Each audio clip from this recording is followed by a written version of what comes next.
E.Jones. The E.Jones Show. The E.Jones Show. The E.Jones Show. Rudy-Lo, are you in the building? Yeah, I'm in the building. Peace. Peace, Lo. What's good with you? I'm chilling, maintaining. You can hear me clear? I got you loud and clear. We live and direct. So, we spoke, but I'm going to let you break it down. This is my man, Rudy-Lo, original member of the Lo-Lives. I want you to start from there and just basically break it down and let us know what is the Lo-Lives, for those who don't know. All right. First and foremost, Lo-Life, we wasn't a gang. We was more similar, like I can say, a neighborhood clique that expounded and grew. I'm an original founding member, so therefore I was around before the terminology Lo-Life came about. Mm-hmm. A lot of people have misconfusions or disagreements on the title Lo-Life. And there's real controversy within our culture, especially within me and my peers, some of us that grew up. It's a controversial topic because even though two of the most known ones in our culture, which is Rack and Vic Thurston Howard III. Me and Rack is peers, same age bracket. We was best friends. Me, him, and my other friend AB. Mm-hmm. Thurston, we met a little later, but Thurston was older than me, older than both of us. But me and him clicked. I used to reside in his household, so he was an older figure to me.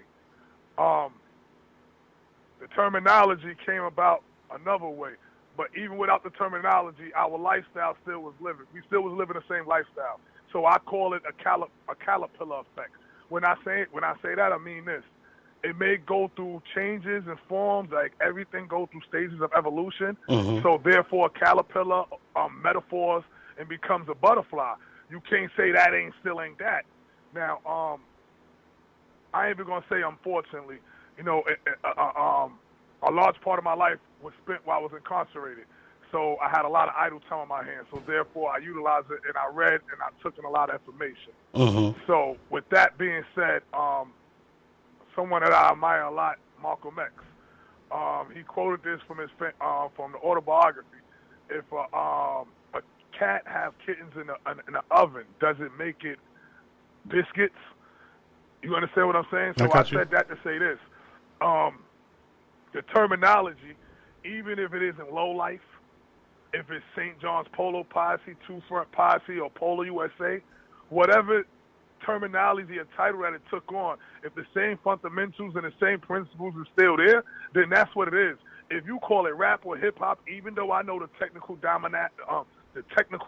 differences in the dynamic between rap and hip-hop, corporate and street, I understand it. But nowadays, to the average mind, it depends on who you're talking to, it's all one and the same.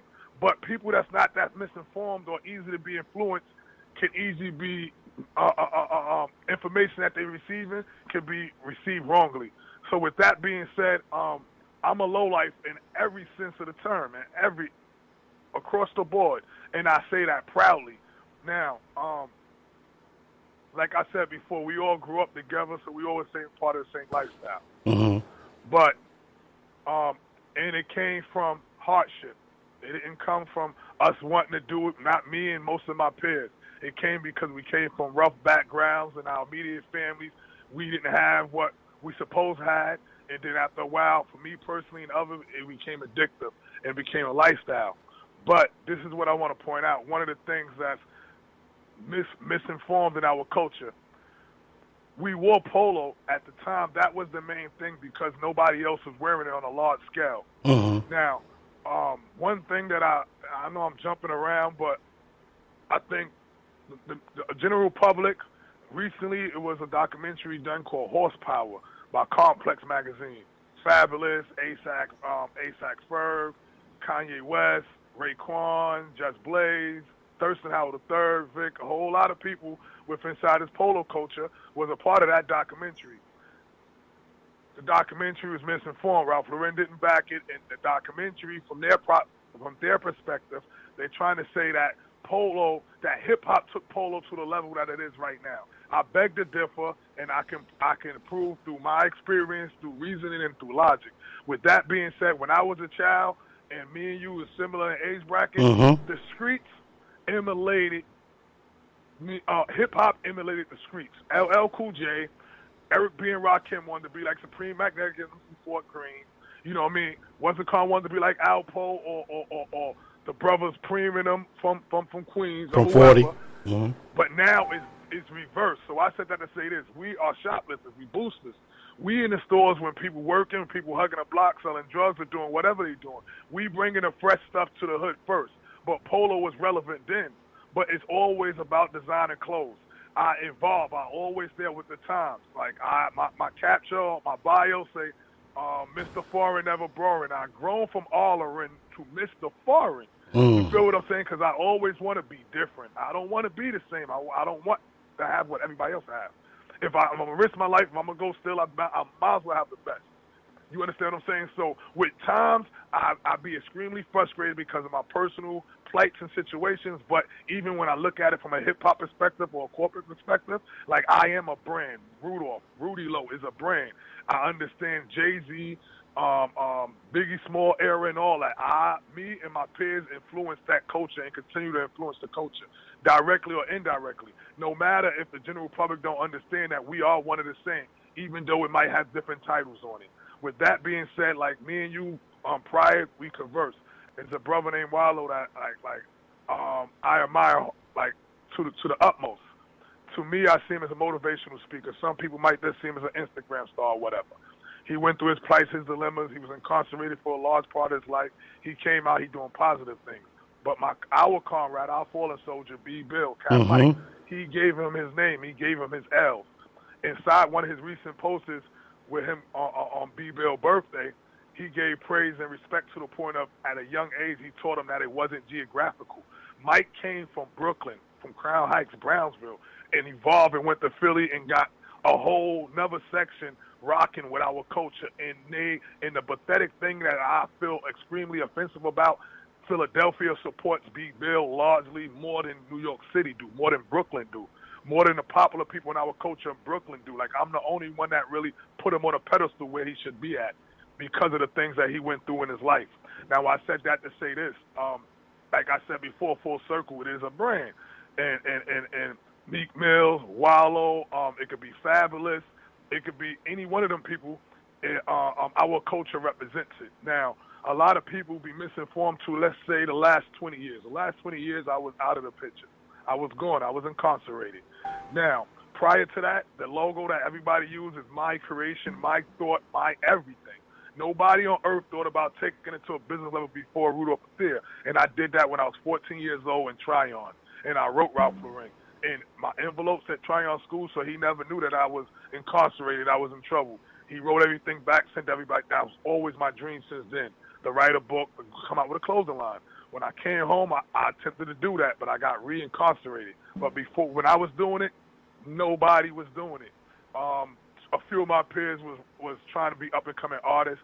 Ski and Beck they used to be two black bastards. I believe that's not a curse. No. They used to deal with special ed. You know, he was producing them and semi-managing them. And then my prior big brother, Vic Thurston, he began rhyming. And he networked with my cousin Tony Master Fool, Danny and them Lyricist Lounge, and, you know, their careers blossomed. I must admit, without Rack and Vic, the last 20 years, it wouldn't be as relevant. But where where our opinions goes different ways is this. Recently, Jay-Z put a famous picture up with him and Vic, right? And me and Rack had a deep conversation and became heated. His opinion, and I still beg to differ, is that him and Vic is where they're at because of their lyrical content and because of their music. I beg to differ. That was one of our crows years ago, and it still is today. And I beg to differ. I say they at where they at because they are original Lo-Lifes.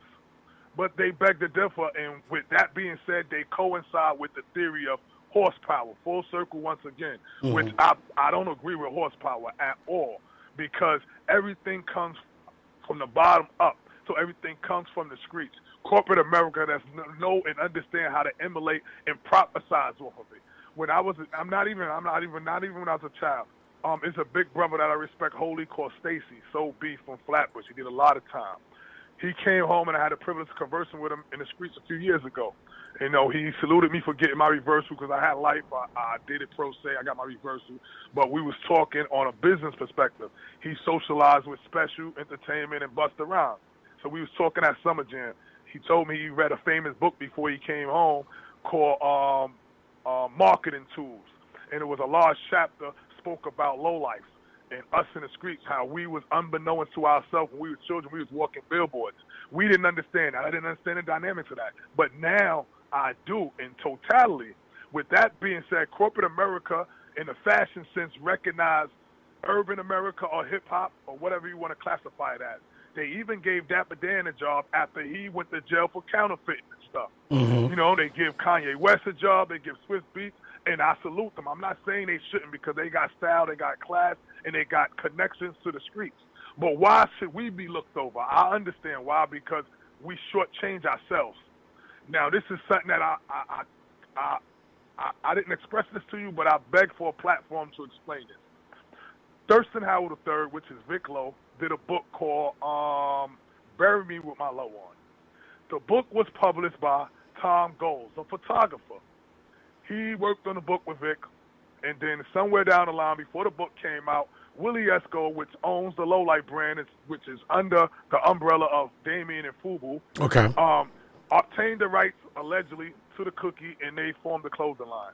All Our Lyrical brought Vic in at the end, and Vic was a part of the deal. Whatever went on, the same person, Tom Goles, went to Ralph Lauren, someone in Ralph Lauren, and informed them that these guys was emulating your clothing and it was out and it's getting a big rapport. So what he did was the people that was used for promotional tools, which was Raekwon the Chef, Jess Blaze, Vic, Rack, a few other people, Prancer. All them people was the spokesman or the poster boys for the Lo-Life brand. They had all the promotional clothes and they was advertising, pushing it hard. He snatched all of them and gave them free clothes from his up-and-coming retro line. So that became a stalemate, a chessmate. You can't promote both because they both are similar. So look who won. He didn't even give him a respect and tickets to the RL 50th show in Central Park. And Kanye West and Chance the Rapper was there. It's great they was there. But why Vic wasn't even there? Or why RACK-LO wasn't even there? Or nobody from the Lo-Life culture or the Polo culture was there. But they still acknowledges that people like myself, which I'm one of the first people to ever have a ski man vest. Me, B, Bill, AV, Rack, and I'm the OG Sean Deuce. We was the first ones to ever have it, and we got that from Philly, where salute B. Bill grandma was from, Dollar Bill Dave, which you happen to have a privilege of knowing. That's where Dollar live at. That's where Dollar's from. You understand what I'm saying? So as children, we was migrating there, going around doing stuff as children. I never looked at it back then as us being entrepreneurs. I looked at us being adventurous and getting money. We used to just look in the Sunday paper and see what a mall and go to the Port Authority, get on it, go to whatever state, and we get off. We ask the cab driver, excuse me, could you drive us to the mall? We got to meet our parents. And we go get busy and do the same old thing back. Now, I was speaking about the popularity of Vic and Rack compared to the history of them being original Lo-Life opposed to being entertainers. I have one of my best friends called Archie, right? Archie, Corey, or Devon, whatever you want to call him, because he has like 3 names. Him and Dollar Bill Dave, the other one, Dollar Bill Dave is extremely famous in our culture, but because of personal differences with certain people, people don't speak on them. So I keep it clean all the way around the board. Dollar Bill Dave in about 87 or 80, I think it was 86 or 87, him and Archie was in Job Corps in Texas. So, you know, they took their lifestyle to Texas. They still was still, and they still was Lo-Life. They still was what they was, even though the Lo-Life term wasn't thought of yet. They met the brother DJ Premier. He used to live out there then. They met him. So now, years later, when he moved to New York after he met Ruru, they moved in Archie house. They used to sleep on Archie's floor. That's why you never saw Gangstar anything done without Archie in it. On the album cover, inside the videos, he was a part of everything. He just didn't know how to rhyme. He just still was a Lo-Life 24/7. He is the one that taught Say Cool and Fabulous, which is John Spiz, Low, which sometimes he denounces our lifestyle, sometimes it's suitable for him. I don't know. It's confusing. But he the one that introduced them to the lifestyle. Now, guess what, E? Which is hurtful. Recently, Archie has asked Vic for a copy of his book. He wanted to charge him $300. That is absurd. And I want the whole world to hear it. That is absurd, and I'm being extremely respectful about it because he is a part of our culture, our lifestyle. Put to the side whatever differences him or anybody else have, because I know what the guess might be is differences on the side. But facts can never, no matter what happened, the facts should never be changed. Like me, if I have a personal difference with somebody, I can say I have a personal difference with them, whatever the difference is, but this is what it is. I'm not going to lie and say, well, this person is soft when he's not soft, or this person isn't intelligent when he's not intelligent. You understand what I'm saying? I got People you. say certain stuff and leave the public to interpret what they want to interpret instead of saying what it is. Like I always like to say, squares in a circle will always hurt you. It don't match. You feel what I'm saying? And I'm not even trying to be like, because most people think I be trying to be cocky about it, but I want the world or anybody that's listening to see how this feels. I thought of the Lo-Life thing on a business perspective, but let's back up. When we was children, I'm the one that made it popular by force. I was a thug, I was a brute, and I was hard. I was the core of my neighborhood for all the gangs. The Decepticons come from my block. And before I ever knew how to steal, believe me, I killed. And y'all see how young I was in the pictures. And I say this proudly. Proudly. And when I go to prison, I'm a whole different person. They give me my salute or bow down, salute or shoot. And I can say it cocky, and anybody can Google my name. Like, you feel what I'm saying? It's for real, for real. Like, for real, no exaggeration. And emphasis added, Junior Mafia gave me life in prison. They testified, they took the stand on me. Then my two prior best friends concoct a person and puts a fake Rudy-Lo in my position for 20 years and never talk about me. Nobody never say that I could rate the cookie, that I grew up with them. I was their friend. I protected them all them years into the barbecue recently. So the past is the past. I can look forward above that. But I have a right to be angry, bitter, or what anybody categorize and want to call it. But the whole point is I learned over life, even after going through therapy and being a facilitator, it's not the point of having anger. Everybody has anger. It's negative and positive, yin and yang in everybody. It wouldn't exist if it wasn't. It's negative and positive everywhere. It's what you do with the anger, and it's how you challenge the anger. When I was incarcerated with life, when everybody was doing me wrong, I could have lashed out physically, but I can't beat my way through no prison. So guess what? I had to transfer that anger into learning the law. Instead of me memorizing rhymes and lyrics and thinking about some polo clothes or something like that, I thought about the law and the policy and procedures and the directives, and I got my freedom. I'm here. I've been here. This is the longest I've ever been free in my entire life. Amen. So long as I continue to get platforms like this, stuff will be told in the correct sense, because even if it's outside the polo culture or whatever it is, certain people like to say bits and pieces. It's like history. You know what I mean? It's the same thing, the same technology that you can say the pilgrims, the white people, or the powers that be ran on us. We run on ourselves internally, and nobody even still don't got no resources from it. Because the worst thing is this: everybody prophesies off of our life and our ways, but us. I feel you, and I tell a lot of people a lot of times, they was like, yeah, well, you was born in Queens. I said, but Brooklyn adopted me. For some apparent reason, my attraction always brought me to Brooklyn, because I tell people all the time, out of Brooklyn dudes that I know of, it's only two ways in. Either they like you or they don't like you. There's no in between. It's either they like you or they don't like you. And that was being in that culture, I understood that, because I can't function around a bunch of fake people. And I always always put myself in that environment. Like I said, I went to business school with Dave, you know what I mean? And we became real cool, close, you know what I mean? And he was like, yo, he showed me the ropes. Without indicting myself, he showed me the ropes. Yeah. And he told me, he said, yo, fam, like, you got to stay fly. And I was feeling that. And I was like, yo, you absolutely right. Because, again, my parents didn't have, the means of my lifestyle. So I did what I had to do. But also on the flip side of it, as I have gotten older, and I'm on Instagram and I'm seeing pictures and I'm seeing, the universal Lo-Lifes and everything else, I say, yo, you know what? I need to go to the source. So the public can be educated on this, because they think it's a gang or it was a fad, or nah, it wasn't a fad. It wasn't a gang. It was a lifestyle. But people got wrong information, and I just wanted to make sure that I gave you the platform to give everybody the proper information. I'm seeing people in Japan with the low battles now and all that, and I'm smiling. It does my heart well. It really does. No, like I love it. Like, don't get me wrong, I love it, but it was a post today. I don't want to pinpoint nobody. It was a post today. A brother I follow, I follow him. He put a post up to the effect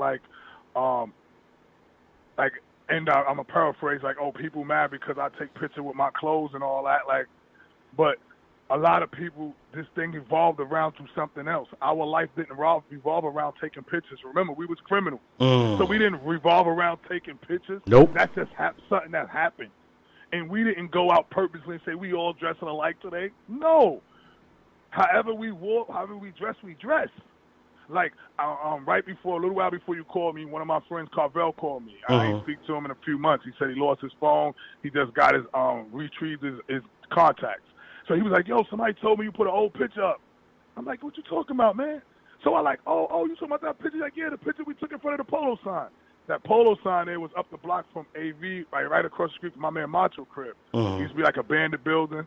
A brother, now I'm old enough to know the brother that had nowhere to live, but he was clean, and he used to help us kids in the community fix our bikes and stuff. He had weights. He had it hooked up in there, you know, a little electricity. But that's where we took the picture at Polaroid. And I was telling somebody, notice, look how we dress. I said, look, Carvel got like 5 big symbols on. Like, we used to dress like that, and that's like 87. I'm not talking about, like, we just was wild and we was mad crazy, you know, like, extremely flamboyant about it. Yes. You feel what I'm saying now? Yes. When we was children, I come from Prospect. Where I come from, my older people from my block is the original Tomahawks.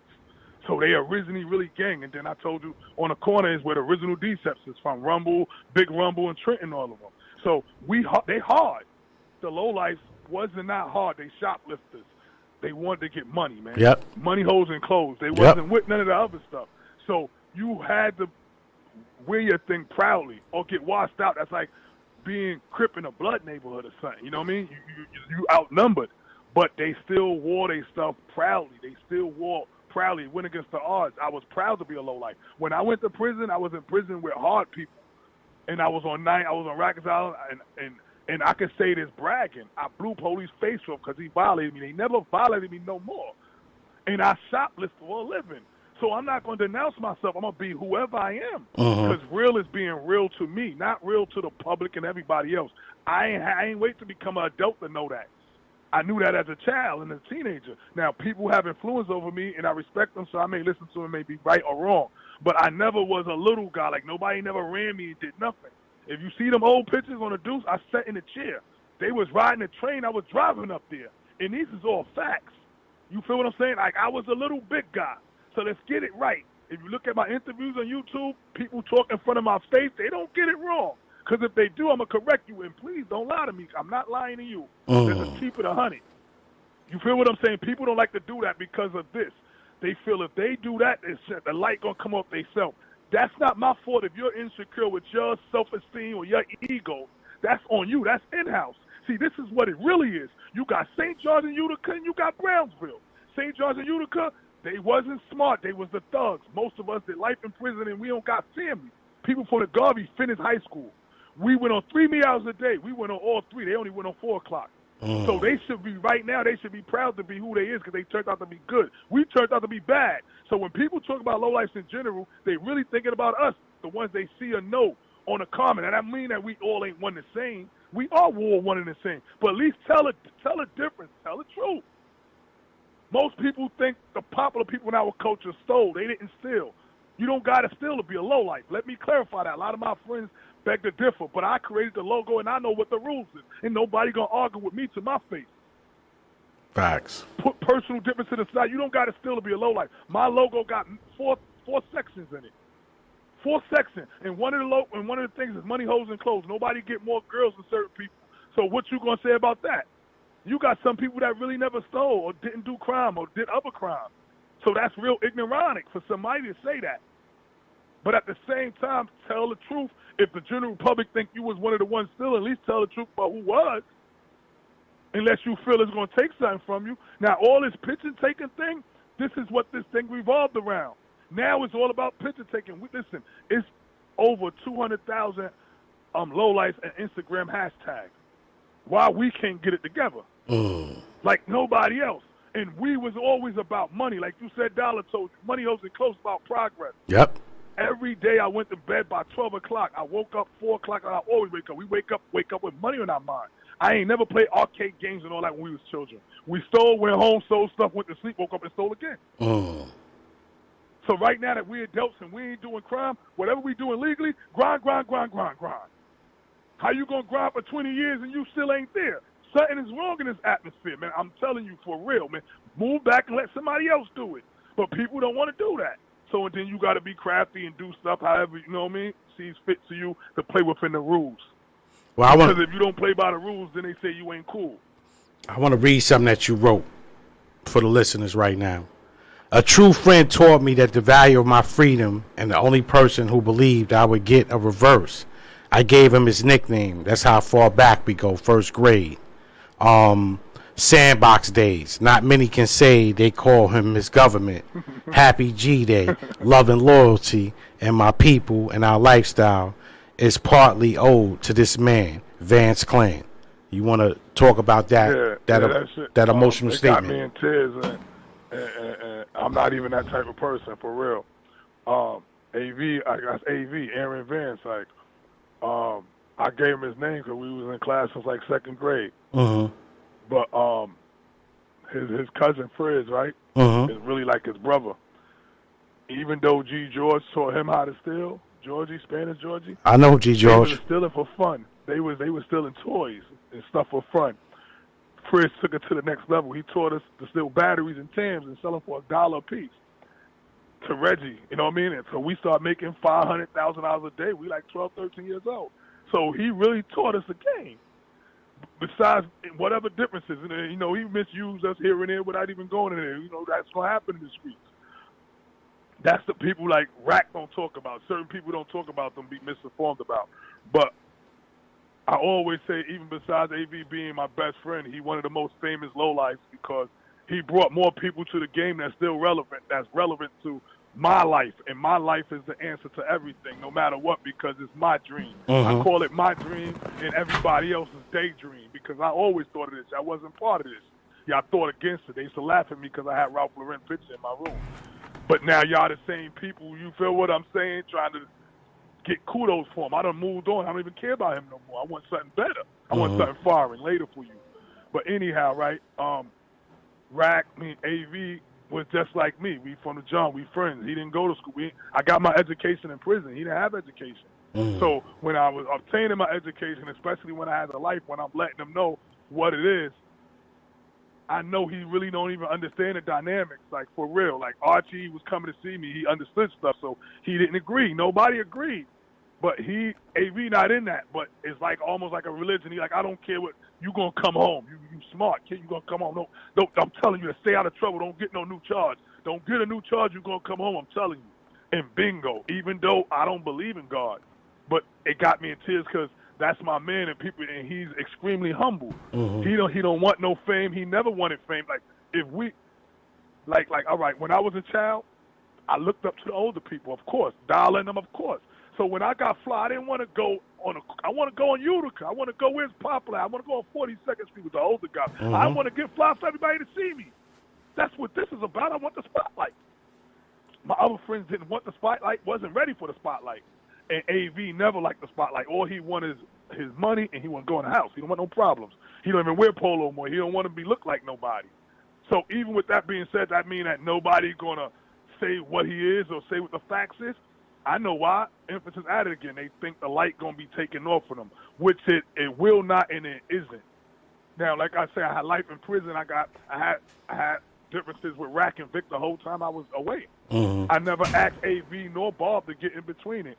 Because I don't need nobody. And what my issue is my issue. They don't have nothing to do with it. But other people need cheerleaders. Just like with every other thing, which isn't cool. But one great thing about life right now is this internet. You don't gotta really have no money to do nothing. All you need is a page and information. Yep. And that's what keeps me thriving right now. So I stay angry all the time, frustrated about a whole bunch of stuff. But I bust my pen and I think 24/7. Like I don't have nothing else to do because I'm not rich yet. I'm not content. Once I get content, then I might have idle time on my hands. Mm. So did you ever, now talking with you, have you ever thought of now putting this into a book? Because you got a story. But no, I've been wrote a book. Okay. I was working on a movie situation to make the synopsis, it's like a 5-minute visual. Okay. Right, for a movie major deal. But while I was in the process of filming the Rudy-Lo Chronicles and preparing for all that, I got into little personal differences with, I guess you want to call them Lo-Lifes, my peers. Mm-hmm. So, I didn't want to go there, so I pulled back. But I'm regrouping, and everything's still wavy. Because, like I mentioned earlier, I was misinformed, like with the social media thing. When I first got on, I think like the average person, probably numbers. And then I started realizing myself, it's not about numbers, it's not about quantity, it's not about quality. It's about quality, not quantity. You see what I'm saying? So valid people, I have open networks with now. So I'm grateful for it, and like I said, everything's falling better now. It's like, I don't know, eventually it's gonna come. That's how I look at it. Is when you're on the bottom, ain't no way but up, and you can't hide the truth but for so long. Well, I just want to say this to you, fam, and it's from the top of my heart, all of my heart. I want to thank you. I want to thank Mike. I want to thank Dave. I want to thank G. George for adopting me into the family. Because when I got around y'all made me bring out the better me out of me. Y'all made me understand that it was it was all about getting fly and getting money. And I always said, if I got to speak to any one of y'all, I wanted to give my thanks to y'all. And it's nothing but love from me. So whatever my platform is, to do my part to make sure the story comes out correct, you already know, 2 L's on the E.Jones show. The platform is always open, but I felt on my heart I had to do this. And if I did not do this, then it still would have been a pain in my heart, because y'all my family. Even though we ain't see each other in years, y'all still played a very important part in my life, even as a 47-year-old man right now. And I got my cameraman in here right now that have verified all the time the horse is on my chest. Right or wrong, Phil? I stay with the horse on my chest. Today's the only day I ain't got the horse on my chest, but it's still on my heart. I got my Yankees on. Even though we got beat up last night, I still represent NYC. But I tell everybody on the air and off the air, yes, indeed, I was born in Mary Immaculate Hospital in Jamaica, Queens. But I was adopted by Brooklyn, and that's why I use Brooklyn as where I came from, because meeting my fam from St. John's, y'all adopted me, and that's the only thing I do remember, and it's gonna always stay like that. 2 L's. 2 L's, love and loyalty. Appreciate you, bro, for real. So I want you to know that, fam. Like, I brought you on this radio show not to emasculate you, not to disrespect you. I brought you on because I wanted the listeners to understand what this really was. Because I see a lot of posers running around. And they say, I'm from a certain area. And, they moved up here where it's easy to change your identity and become something that you ain't. And they flagging, but don't even know the real reason why they flagging. That's my point. Like, one of the things I want to add, ever since a child, this conversation come up a lot. I don't never change my name. I never changed my name. My real name is Rudolph. Once I went to the streets, I went to Rudy-Lo, and that's it. Like, I went through enough and put enough work in to make Rudolph cool. So that's it. I don't need to take no other names. And I run through a lot of people throughout my life. When you change your name a lot, you hiding from stuff, or you must not be proud of something. You feel what I'm saying? So I'm not with that. So with that being said, a person moved from here, moved there, they want to disassociate themselves from something. And to go back to the photo taking thing again, it's not like I don't mess with new Lo-Lifes or Lo-Lifes that don't do crime or et cetera, et cetera. No, that's not the issue. Let's understand what it was. You can do what you want. Every individual is their own individual. My theory is this. At least let you have the facts, have all sides of the story for you can read and interpret yourself. Don't make it one-sided. That's all I say. And I respect that. People leave it to be one-sided because if that's all the information they have nothing to compare it to. So now someone like me come or someone with a different opinion come, now you got something to compare it to, and you come to your own conclusion. Well, they're going to get this because it's going to go on iHeart on my podcast, and they're going to get this. They're going to get this work right here because I need the truth to go out there, and I need people to understand this came from the horse's mouth, no pun intended, but now you getting it from the OG who's actually educating you youngins on what this really is, man, and I want them to respect that. But when you wear this, hold your head high. Even though, like you just said, even though you ain't go steal that, you was able to buy it. But if you gonna rep this, I want you to hold your head high and rep it. Don't rep it because of what you assume. Rep it correctly. Yeah, don't rep it because it's trendy. Yeah. Not because it's trendy. Set trends, like I like to call myself a history maker, the trendsetter. Set trends, you wearing it because it's you. And remind you, it's not what you wear. You can have two people have the same thing on and one person do it better than the other. Facts, I see it all the time. Well, I'm like you, fam. You said you was different. And I'm different. I was different when I met Dave, G. George, and Mike, and I'm still different because I always sway to the left when I see everybody sway to the right. I don't want to be... Like imagine, remember... Go ahead. I didn't mean to cut you up. No, go. I used to be the youngest with the older people. So like Ski, my man Ski is older than me. And certain people older than me, they wasn't allowed to go to the Deuce with us. Because the older heads felt they wasn't going to hold down like that. But they ain't never denied me to go nowhere. Everybody want me to go. I'm a pop. I'm about that. So now, since I'm the youngest one, and remind you, I'm the troublemaker. I know, and I'm not no sucker, but I'm the troublemaker. If I know by yap, it is mine. So anyhow, you know what I mean? I want to stand out. I don't want to get knocked. So guess what? Everybody got polo and all the colors. I have polo on, but I have a leather. I'm trying to look older than what I am. I'm driving a car, but I look like a little kid. You feel what I'm saying? So I wanted to be different. That's why you see the pictures, you see I'm different. But a lot of people don't like to be different, or people don't like to take the chance to be risky or to be the edge. Hey, I like live on the edge. Be the first one to do it. Be the first one to do it. Don't wait until everybody else do it and then you see it's popping. Like, nah. Like when we was children, a lot of people could tell you they really, really knew us. A whole bunch of us wore kilt kicks. My man Cat Mike, Frankie Boo, most people, because they don't care. It's comfortable. I can run them. You think I don't got a lot of kicks and I can do all that later for that. I don't care what other people think. Cat Mike used to always say that. Man, if you see my body, you know I get money. You know I got money in my pocket. But that police ain't going to be able to catch me. And he ninja and he poof, he gone. He didn't think about what other people thought. If that was the case, we wouldn't have been proud to be shoplifters. No matter whatever neighborhood you from, shoplifters is not at the top of the chain. Until recently in my life, scammers, which is compared to boosters, they more respected now. When we was children, come on, man, the thugs is out there, man. The hooligans, their mother can't buy them nothing. They used to go to the Garvey and steal out the laundry. Got their clothes in the laundry, they still ain't steal out the laundry. Facts. You feel what I'm saying? So they couldn't afford none of that. Their moms couldn't afford none of that. You're 100% right. Even if you have to creep around corners. But now everybody is doing it. You know why? It's trendy. All you got to do is post the right stuff. And look at this. I would like to add this. I don't know how I forgot this. I spoke to Dollar today, right? Dollar told me he caught some vests, the ski man vests, the new ones. And why they cold trash? They cost like $175. Now they got zippers on the collar. He reissue everything and make the quality worse. Like you don't even respect us as a whole, not Lo-Life, urban America, or all his consumers. You don't respect us as a whole to give us quality stuff. That's what you was known for.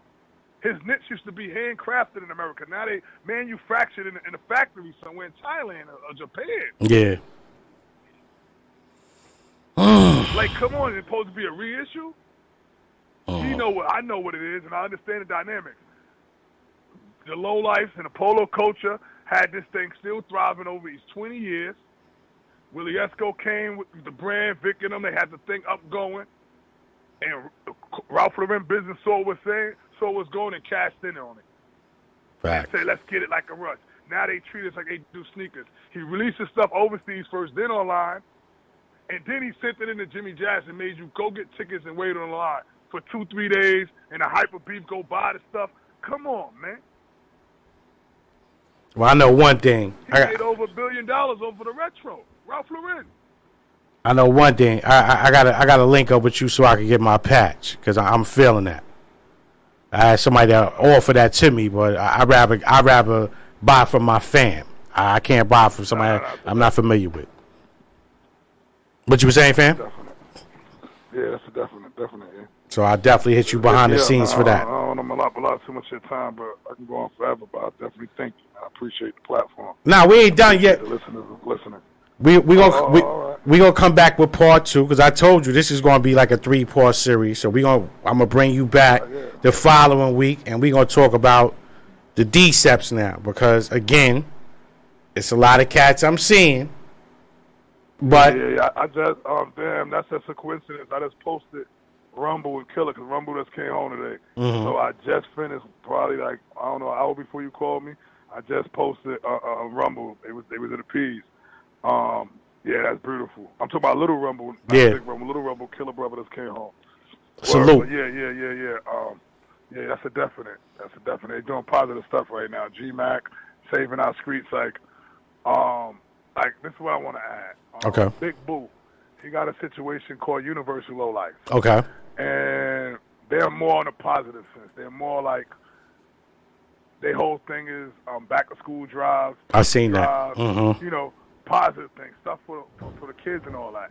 And my only proposal to Ralph Lauren, if I ever make it up there to be able to negotiate with them about something, is whatever you would have gave me, just promise me and show me in black and white that you donated to urban America.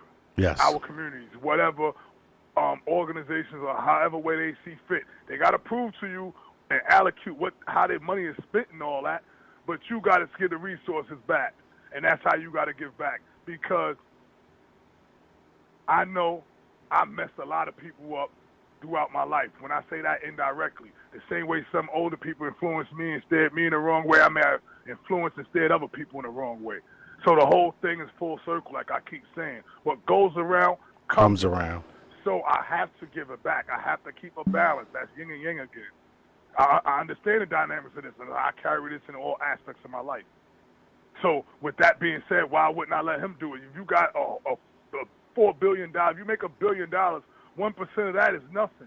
And you're going to get that back on a tax write-off. You're going to get all types of privileges and awards for it. Mm-hmm. Incentives. You're going to get a lot of incentives for giving back to urban or crime-ridden or jail, drug-ridden people. But at least I'm helping contribute something to my community and to my people and to the culture. Instead of people that's coming in the culture to take photographs so I can take a photograph with you eating and accumulate 500 likes so I can get this individual girl or I can get a discount on this throwback shirt. Facts. Because they come up to the major events, which is Low Goose on the Deuce, the barbecue, take pictures, and then the rest of the year you don't network no more. I don't understand the dynamics behind that. Like, I went to Low Goose on the Deuce last year, the first time ever. I conversed with a lot of brothers. I met beautiful people. I'm talking about legal people. Mm-hmm. They don't do crime, right? And they take time off to come up here for one day. And that's good for the culture. Like, they ride with us. But after they come up here, why we don't network? If I know you sell whatever or you do this, all right, I do that or I know this person do this, we don't got to go outside our system to do commerce. Exactly. If every time I put a picture up, you like my picture, if I can keep accumulating 1,000 pictures, why can't I come to you if my cousin or somebody else sell? Hey, you got toothpaste, you got this, no matter whatever it is. That's what life is about. You got this, I got that, right? You content, I'm content, all right? We go our separate ways. No doubt, no doubt. The problems come in when you got like the Pilgrims and the Indians. The Indians come, they want to teach the Pilgrims, all right, we're going to be calm, we're going to show you, and they were deceitful. So they give them diseases, chicken pox, and all this other stuff. And now they take their whole land from them, and now they got a little part. They call them natives. Same thing go on the subcultures and all that. But why we got to keep doing it amongst ourselves? And one other thing, I grew up with Georgie and them. I grew up with Spanish people. I slept in big house. We never was racist. White, black, orange, nothing. It was no such thing as divisions. Now it's divisions. Because people like to keep people off on the side and let them believe what they want to believe. Bring everybody to the table and let them come up with their own conclusions. Exactly. Because that's what religion is about. I understand. I researched the word before, religion, to bind, to hold back. So they use that for what? We got one thing that's a common denominator. Once you find out one thing, you can concoct something and go on the top or, freestyle. Mm. It's like a Hollywood. I tell people, all right, what's this? Halloween, right? Mm-hmm. And Halloween, back in Antigua, they wore the masks and all that stuff so they can cover their indiscretions and they can do whatever they want to do in the public and nobody know who they are. So I call this new era Instagram, social media era, loving hip-hop, reality TV, that. If you know everybody's watching you, if you know all eyes on you, you're going to fake it to make it. So now I call that the Halloween or Hollywood effect. I know a Hollywood is that stick that Mickey Mouse used to have. Mm. That's why it's Titsu Town. I can dazzle you. I hit you in the Matrix. Now, once I dazzle you, you don't know what it is. You just, you stunned. You just watching. That's what Hollywood's about. That's why certain rappers, like when I used to be an artist, I learned certain rappers, I don't want to say their names. They used to have the coach look in the mirror to rhyme. Like, I don't need to do none of that. I know how I feel. Like, get out of here. This is organic. This is who Rudolph is. I'm like this 24/7. Turn up. Like, y'all bugging. Like, who got to go fake and do something? Like, how do you feel good as yourself when you looking at somebody's face continually lying to them? Like, I don't, nah, man, I'm not scared. No. And I'm not even talking on no bully stuff or nothing. Nah, man. Especially now that people are adults and have children and grandchildren. We're adults. We're not little kids no more. Nah. Little kids don't understand how to deal with stuff. It might be ashamed of how somebody going to react. If you adult, whoever you are, whatever you are, that's what it is. My aunt that raised me was gay all her life, for alcoholic, and I don't talk to her. But one thing I learned from her, whatever she did with pride. She did it with pride because guess what? Nobody fed her. Nobody paid her bills. She did whatever she did on her own. So therefore, she ain't got to answer to nobody. Now, if you on paper, if you at work, something like that, that's different. But in general, you could do what you want and play within the rules of whatever you got to deal with. Facts. All right, y'all. Well, I got my man Rudy-Lo in the building. I appreciate you taking some time to come on the show and educating us. Like I said, we not done. This segment is done, but we're going to bring you back because I know it's a lot more that we got to cover. And I know my time is running out. Yeah. But I appreciate you showing me love. I appreciate you so much, fam. Yeah, you already. 2 hours, love back. You already. Salute, Conrad. So, we'll stay in touch. You ain't going to lose to connect with me. I always like to reconnect with fam. So, I'm going to be in your ear a lot. That's my man, Rudy-Lo, in the building. Great interview. Great interview. A lot of information, and we're not done. Like I said, it's the first part. The second part is coming, but I just wanted to get it in the air because I see a lot of people, again, flagging under false pretense and not really knowing what this all means. So 2 L's to the OGs, Lo-Lifes, for real, and everybody else that is representing that culture. Educate yourself. Learn what you representing so you have a better understanding. E.Jones. The E.Jones Show. E.Jones Show. E.Jones Show.